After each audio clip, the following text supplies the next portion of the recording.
तन्हाई के साथ जिंदगी गुजारते रहे कि किसी बशर की सूरत तक देखने में ना आई। जाहिर हुई कि जो शख्स दुनिया वालों से इस कदर बेनियाज होकर हुआ और उसकी यकसा के साथ जिंदगी बसर की हो, उसके शगल इबादत अलाही व रियाजत के सौदे और किए रहे हो। इस तरह हमें जिंदगी आप 10 साल का एक जरिया बना ले कॉलेज में, तो आप बहुत सारी साइंस, बहुत सारे डॉक्टरी, बहुत सारे 10 साल में आपने क्या सीखा जो आपको जरूरत थी।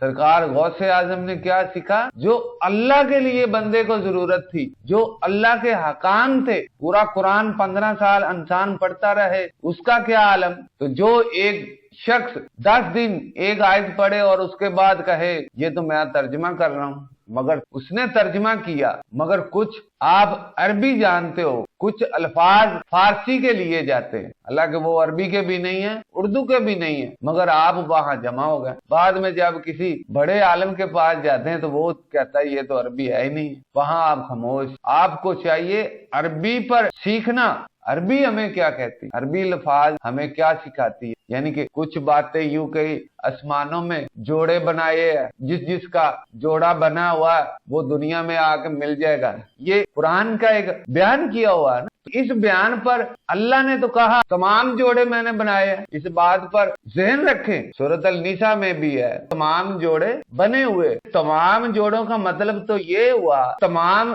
इंसानों की बात नहीं हो रही, यहाँ एक ज़हन नशीन किया जाए, यहाँ इंसान तो नहीं है शामिल। तर्जुमा करने का मकसद तो ये कितने जोड़े हैं, जानवर है, सांप, फिर जानवर किसी को भी ले, उनका जोड़ा जोड़ा ही बना हुआ है, तो जोड़े ही बने हैं। ये इस दुनिया में एक दूसरे के साथ एक ताल्लुक बनाना, इंसान की अपनी निस्बत से ताल्लुक पैदा होता है। ये तो जोड़े मुसलमान आदम से लेके तमाम जोड़े। फिर ये बात कह देना कि ये इनका उनका जोड़ा, अल्लाह ने आपको अकल दी है, आपको शौहरत दी है, आपको कुछ सोचने का अख्तियार है, आप अपने जहन से सोचते हैं। अपनी जहन में ये बात रखें, तमाम जोड़े जो रूह जमीन पर उतरे हैं